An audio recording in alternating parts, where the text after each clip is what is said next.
Le réveil en douce.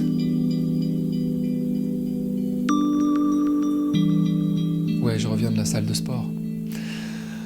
Cette semaine, je t'emmène à Marseille. Je suis allé à Marseille pour aller suivre une formation en communication non violente avec Stéphane Crestani. Mais en allant à Marseille, je me suis souvenu qu'il y avait quelqu'un que j'avais très envie de rencontrer là-bas.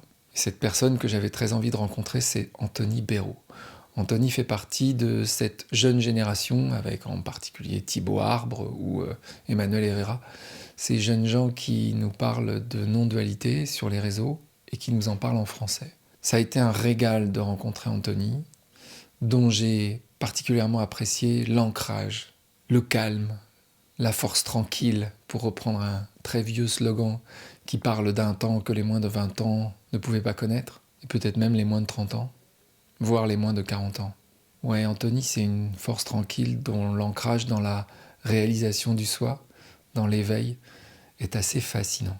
Et tu vas voir, c'est une vraie conversation que nous avons dans son T2 d'étudiant, comme il l'appelle, le petit appartement dans lequel il vit à Marseille. C'est la première partie de cet entretien, parce que comme souvent, je viens pour enregistrer 20 minutes maximum, et puis je repars avec 1 heure. Et il nous parle de sa colère, de sa timidité, il y a beaucoup de points communs entre nous. Il a cette façon assez unique de regarder le plafond quand il parle à la caméra. Je trouve ça très touchant, très attendrissant. Et à la fois, il me parle exactement du même endroit que celui d'où je parle moi. J'espère que tu prendras autant de plaisir que moi à écouter cet entretien avec Anthony Béraud.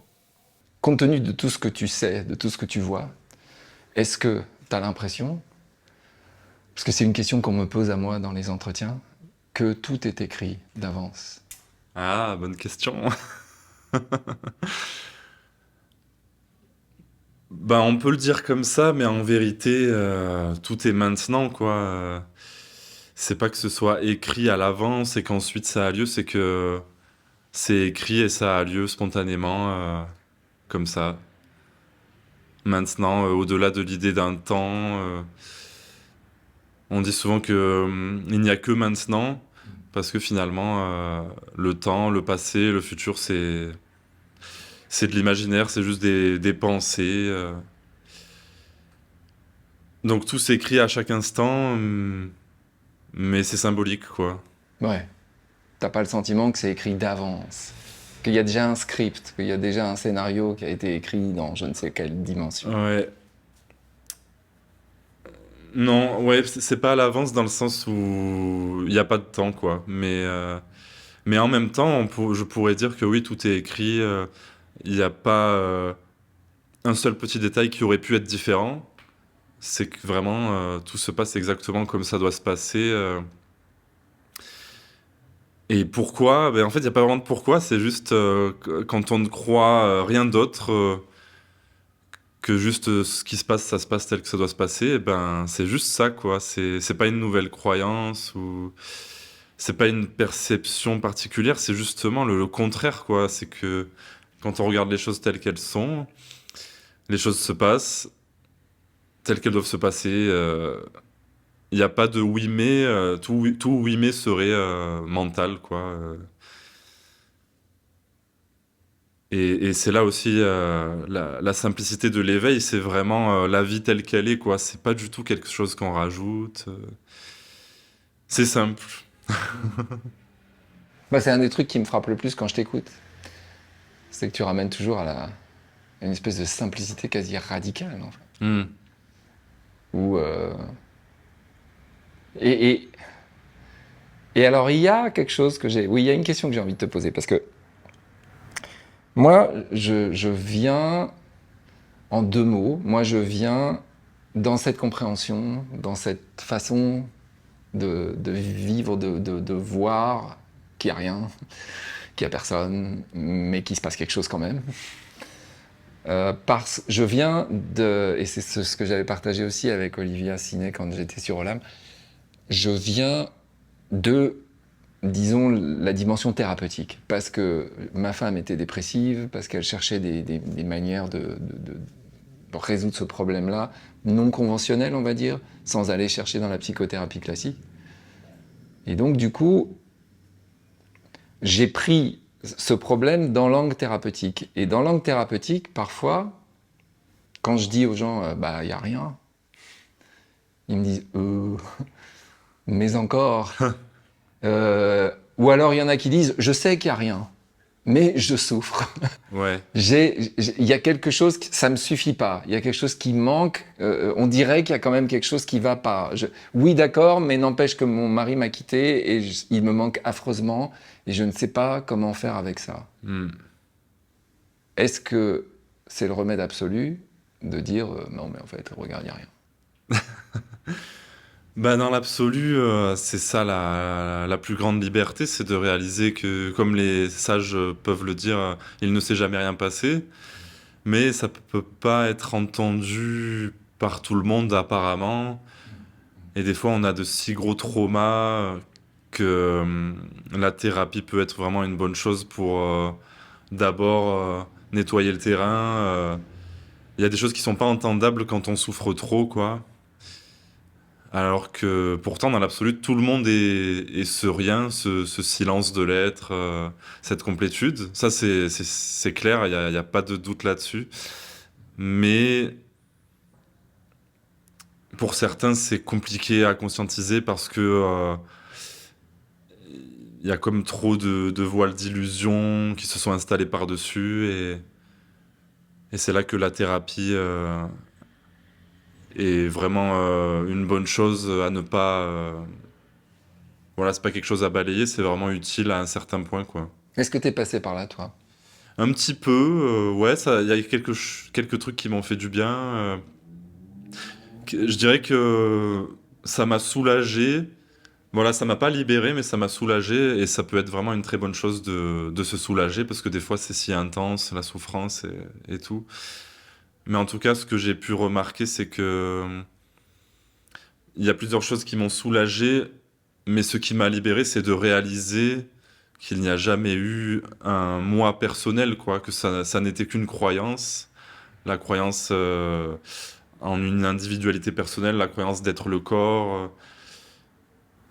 Et finalement, la, la, la maîtresse de toutes les croyances, c'est celle-ci, quoi, c'est se sentir séparé. S'il n'y a pas ça, y a rien d'autre, quoi. Parce que finalement, on peut essayer de se détacher de toutes ces croyances en tant que personne, mais s'il reste toujours ce sentiment d'être séparé, alors il y a souffrance, alors il y a incomplétude, insatisfaction. C'est ça que j'ai découvert, entre guillemets, quoi. Et donc là, quand on réalise ça, on se dit, ah ouais,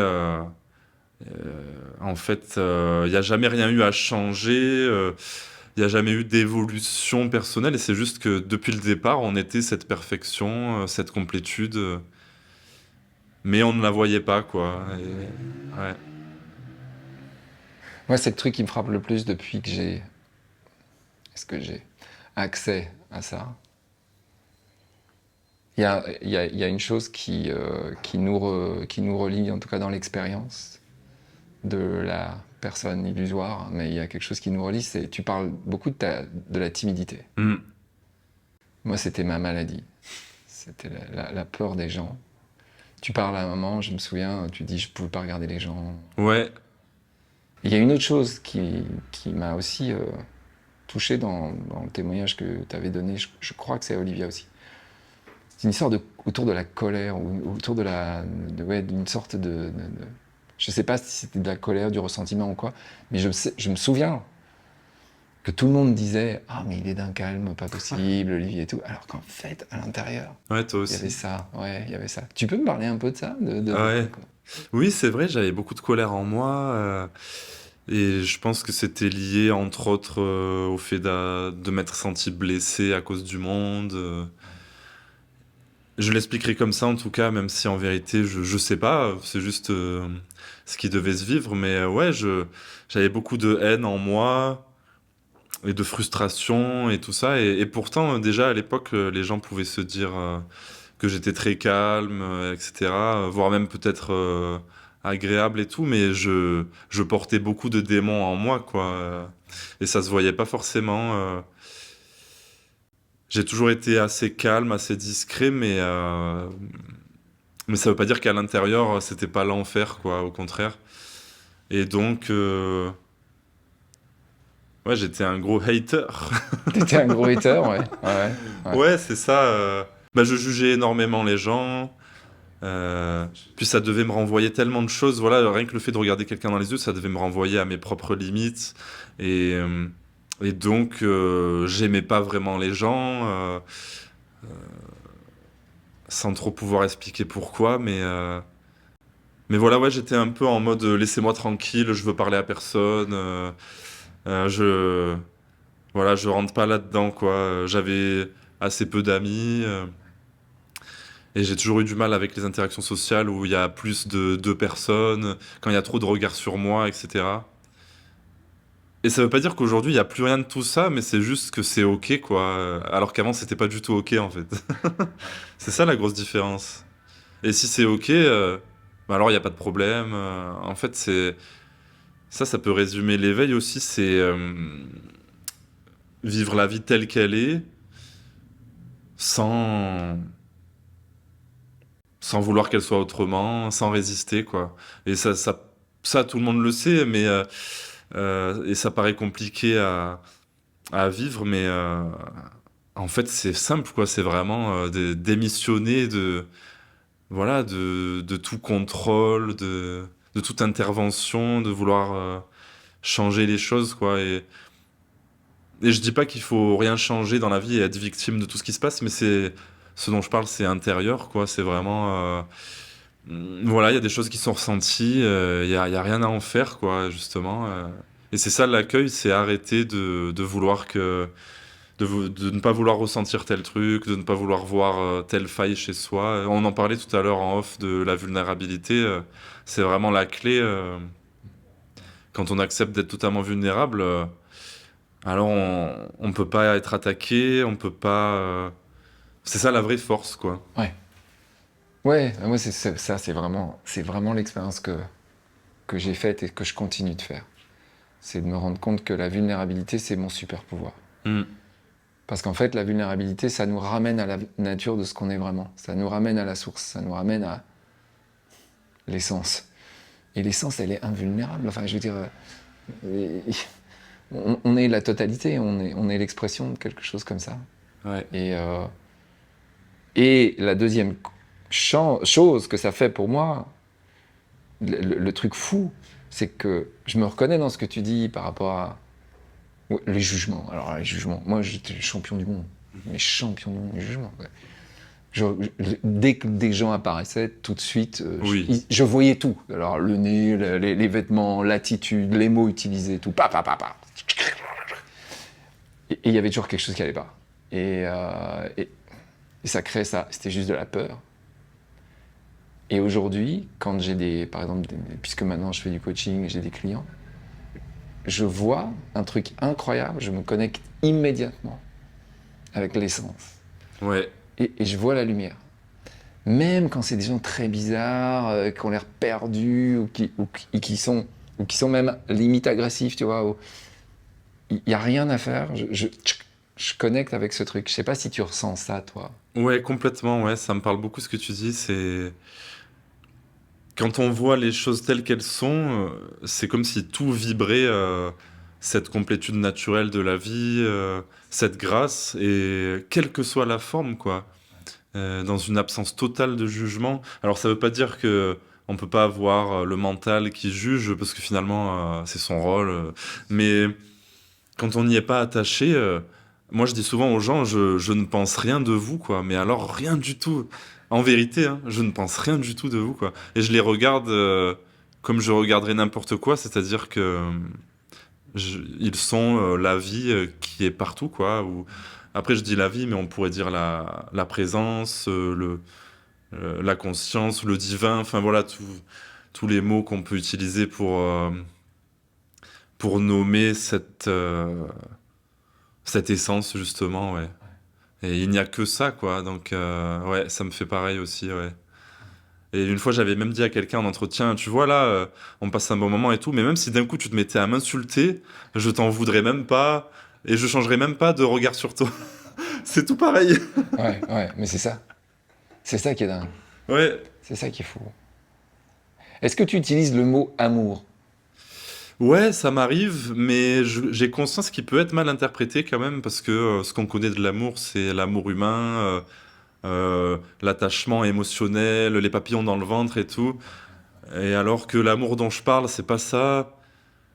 C'est pas d'être un bisounours avec tout le monde, ah oui, mes frères et sœurs et tout. C'est pas quelque chose de personnel, c'est plus une acceptation chaleureuse de tout ce qui est, et donc ça englobe tout et ça embrasse tout, mais c'est pas personnel, quoi. C'est pas forcément une démonstration d'affection ou quoi.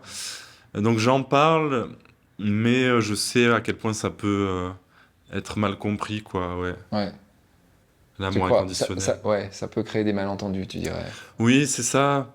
On peut facilement se dire, ah, mais moi, je suis pas dans l'amour, mais moi, je pourrais dire que moi non plus, j'y suis pas, mais on est l'amour, quoi. Avant d'être une personne qui pourrait en faire la démonstration ou pas, on s'en fout. Ce au sein de quoi apparaît ce personnage, c'est l'amour, quoi. Et ça appartient à personne. Ça peut pas. C'est pas limité, quoi. C'est pas quelque chose qu'on donne ou qu'on reçoit. C'est vraiment la source, quoi. Ça coule de source, ouais.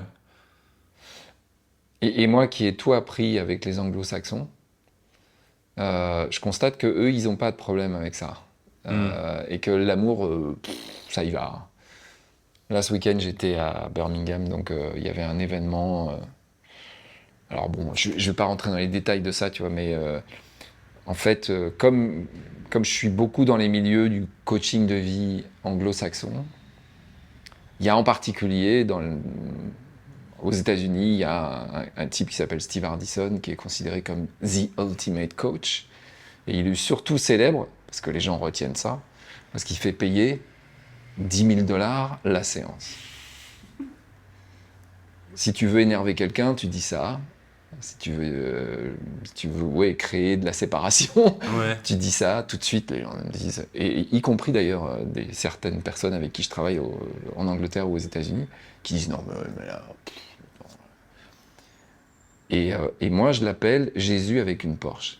Parce qu'effectivement il a une Porsche, mais c'est tout ce qu'il a. Pour le reste, c'est un mec qui vit une vie extrêmement simple, et tout l'argent qu'il récolte, il leur balance. Ah. C'est vraiment un truc de... Alors c'est très philanthropie américaine, mais premièrement, il se fait payer si cher parce qu'il suit des chefs d'entreprise, mais tu vois, des gens qui sont au CAC 40, enfin l'équivalent aux États-Unis, donc et des gens pour qui c'est important de payer cher. Ah oui, sinon ça vaut pas Sinon, grand-chose. ça vaut rien. Ouais. Et moi, je trouve ça très important qu'il y ait des coachs qui fassent ce boulot-là, parce que ces gens-là, les chefs d'entreprise, ils ont tellement de gens sous leur, on peut dire, responsabilité, que s'ils sont éveillés eux, bah, ça peut ruisseler quelque part, tu vois. C'est clair. Et ça, c'est quelque chose qui pour moi a du sens. J'aimerais bien un peu faire ça aussi en France. Hmm. Pas forcément gagner 10 000 euros par séance, c'est pas le problème, parce qu'en fait, c'est pas ça le problème. Bah non. C'est pas une histoire d'argent. C'est plus une histoire de symbolique. Et il y a tout un travail à faire autour de l'argent d'ailleurs. C'est clair. Mais quand on commence à essayer, souvent, t'as les gens, il y a Elvira là, qui vient de poster un truc Ah oui. sur le fric et qui dit, tu vois, les gens nous agressent quoi. On dit, ouais, de toute façon, vous faites ça pour faire de l'argent. D'ailleurs, Ouais. Anthony, c'est pour faire de l'argent que tu fais. Bah oui, c'est que pour ça, sinon C'est ça. je ferais pas tout ça, quoi. Et pourquoi tu as arrêté le poker alors du coup? Parce que. Bah, parce t'as qu'il y peut-être pas avait bien arrêté, plus de sous à faire dans la spiritualité, en fait. Ah ouais C'est ça. Non, je rigole, en fait, c'est le contraire, hein, mais... Qu'est-ce que ça te fait, toi, les gens qui gagnent de l'argent avec de la spiritualité? Ouais, bah c'est une bonne question, parce que j'ai failli t'en parler, parce qu'il y a pas longtemps, en fait, déjà, j'ai vu que les anglo-saxons, ils étaient plus à l'aise avec l'argent que les Français, parce que j'avais vu un jeune qui partage sur la non-dualité, à un moment, il s'était mis à $555 de l'heure en disant cet entretien, c'est pas pour tout le monde, il se passe des trucs énergétiques entre nous, si je vous sens pas, je vous refuserai, mais ne le prenez pas mal et tout. Et je me suis dit, mais qu'est-ce qu'il est en train de faire et tout. Vraiment, même moi, je me suis questionné, je me suis dit, mais pourquoi $555 dans le sens où je me dis que personnellement, j'ai envie que mes prix restent abordables, je vois pas pourquoi les gens devraient se ruiner pour m'écouter ou quoi. Mais après, je me suis dit, bon, bah, de toute façon, why not, hein, donc moi, ça peut me faire bizarre, des prix très élevés, ou comme les 10 000 dollars de l'heure, ça peut me faire bizarre. Mais en même temps, comme tu disais, c'était pour accompagner des chefs d'entreprise et tout, donc je peux comprendre. Mais je pourrais trouver ça dommage, par exemple, que ce soit inaccessible à des gens qui ont peu de moyens et qui ont vraiment cet élan du cœur de s'éveiller et tout. Je trouve que c'est important que ça reste accessible, ouais, vraiment. Je pense que c'est la priorité. Euh, mais du coup, je me souviens même plus de la question exacte. Mais ouais, voilà, qu'est-ce que j'en pense de l'argent dans la spiritualité, quoi. Bah, en fait, c'est comme ça que fonctionne la société aussi. On a besoin d'argent pour vivre. Et si ça fonctionnait autrement, ben ça fonctionnerait autrement. Mais voilà, on vend notre temps. Alors il y en a certains qui font tout gratuit et ben voilà, c'est leur mission d'être comme ça, dans le don total et de faire que ça toute la journée sans rien demander. Mais voilà, dans cette société, on vend. Tout travail mérite salaire, comme certains diraient. Même si c'est pas vécu comme du travail, du genre, ah, il faut le faire. C'est une joie, c'est vraiment du don, mais disons que ce que ça m'évoque, c'est que ça s'adapte au temps actuel, quoi. Voilà. Et toi, tu fais payer des séances à des Ouais, gens? voilà, je fais payer, ouais. Mm. Et en même temps, je regarde si le prix que je mets, ça résonne juste en moi. Euh, S'il y avait l'élan de baisser les prix, je le ferais. S'il y avait l'élan de les monter, je le ferais. Mais non, pour l'instant, ça bouge pas. Mais Ça- c'est pas ton revenu principal. non, voilà, c'est pas mon revenu principal. J'ai un métier à côté de fonctionnaire. Donc je fais les deux, voilà. Et c'est ce qui te va. Ouais, ça me va bien comme ça pour l'instant. Après, des fois, je me dis que j'aimerais bien m'y consacrer totalement et pourquoi pas vivre que de ça. Et puis, je sais très bien que c'est possible, mais c'est pas vraiment moi qui décide. Enfin, voilà, faut qu'il y ait l'élan aussi de se plonger à fond là-dedans. On verra bien ce qui se fera ou pas, sachant que bah, j'ai pas vraiment d'attente envers ça, quoi. Voilà. Il n'y a même pas vraiment d'objectif ou quoi, c'est juste la joie de partager. Et c'est cool de voir l'ampleur que ça prend et tout. Et en même temps, si ça se faisait pas, ça serait ok aussi. Ça part toujours de cette complétude où tout est déjà accompli en fait. C'est ça qui est génial avec la réalisation du soi, c'est que toutes les attentes s'évaporent. Et on vit dans l'instant présent. Et on n'a plus besoin de faire des constructions dans le futur. Mais dans le futur, c'est-à-dire la semaine prochaine, très probablement, on va retrouver Anthony Béraud pour la suite de mon entretien avec lui. Cette semaine, il y a un webinaire de la communauté francophone des Trois Principes. Et cette semaine, on va lire un nouveau chapitre de ce livre formidablement traduit par Liv Brunet, Le chaînon manquant de Sydney Banks. Et cette semaine, notre webinaire sera consacré au chapitre qui s'appelle, je vous le donne en mille, Trois Principes. Donc tu peux venir nous retrouver en t'inscrivant sur le lien Linktree qui est dans la description de cet épisode. Et si tu as envie de venir faire des expériences, si tu as envie de faire des travaux pratiques autour de l'éveil, autour de la réalisation du soi, eh bien je t'invite aux 2 retraites que j'organise cet été, le 15 août à Pau avec Jean-Marc Langronne, les miroirs de la vérité, où il sera question de clarification, et je te remets l'épisode de mon podcast qui y est notamment consacré. L'autre retraite, c'est avec Ludovic Fontaine, et ça s'appelle Libération et transformation à la tribu de Lavaux, le 22 août. Tous les détails dans la description de cet épisode.